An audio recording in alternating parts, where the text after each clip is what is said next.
नमस्कार मित्रों, बात है 1918 से लेकर 1947 के बीच महाराष्ट्र में एक कोड़ाक ब्राह्मण की कहानी, जो एक पैतृक खजाने की तलाश में है जिसे देवताओं ने नष्ट कर दिया है। जिन लोगों ने अभी तक इस देसी हॉरर फिल्म को नहीं देखा है, शायद ये बॉलीवुड द्वारा दर्शकों की पेश की गई सबसे बेहतरीन फिल्म है। उनके लिए अब समय आ गया है कि वो इसे देखें, क्योंकि जिन लोगों ने तुम्बाड़ देखी है उनके लिए भारतीय पौराणिक कथाओं में हस्तर कौन है, यह सवाल बना रहा है।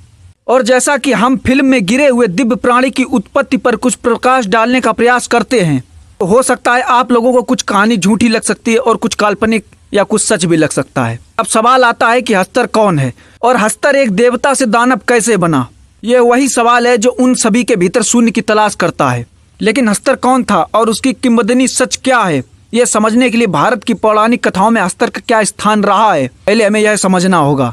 तुम्बाड़ के अनुसार हस्तर एक झूठ है जो लोगों द्वारा बनाया गया है। जैसा कि फिल्म में दिखाया गया है कि दुनिया समृद्ध की देवी द्वारा बनाई गई थी। इसने 16 करोड़ देवी देवताओं को जन्म दिया और हस्तर उसकी पहली संतान थी। देवी के पास सोने और अनाजों के बड़े बड़े भंडार थे। हालांकि एक द्रव्य प्राणी के रूप में जन्मा हस्तर के इरादे नेक नहीं थे। वह देवी के धन और अनाज पर अपना नियंत्रण हासिल करना चाहता था। उसने सोना तो अपने पास रख लिया, लेकिन जैसे ही उसने अनाज की तरफ अपना हाथ बढ़ाया तो उसके भाई बहनों मतलब 16 करोड़ देवी देवताओं ने युद्ध की घोषणा कर दी। इस वजह से समृद्ध की देवी ने हस्तर को अपने गर्भ में छुपा लिया।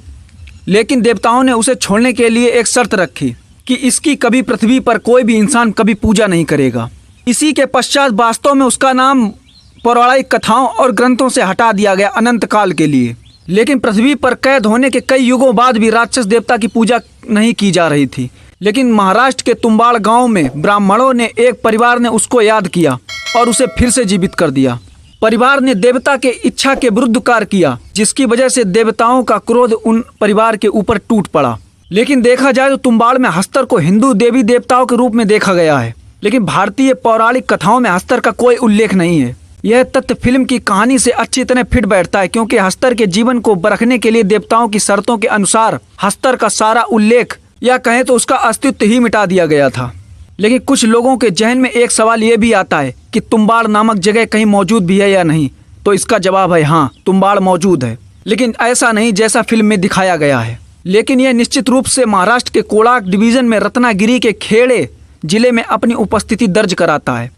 यह गांव मुंबई से लगभग 6.5 घंटे की दूरी पर कोयना वन्य जीव अभयारण्य से लगभग 100 किलोमीटर दूर है। हालांकि फिल्म में जो दिखाया गया उसके संदर्भ में तुम्बाड़ गांव की कोई वास्तविक कहानी नहीं है।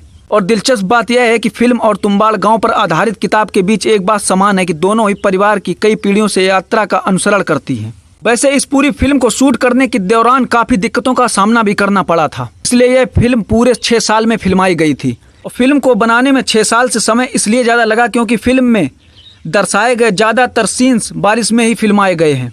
नकली बारिश का सहारा लेकर फिल्म जल्द से शूट की जा सकती थी और सब कुछ फिल्म में असल दिखे, इसलिए फिल्म में सभी सीन बरसात में ही शूट किए गए हैं। भले ही फिल्म को कुछ ज्यादा समय लगा हो, लेकिन यह फिल्म दर्शकों को बहुत ही ज्यादा उत्साहित करती है।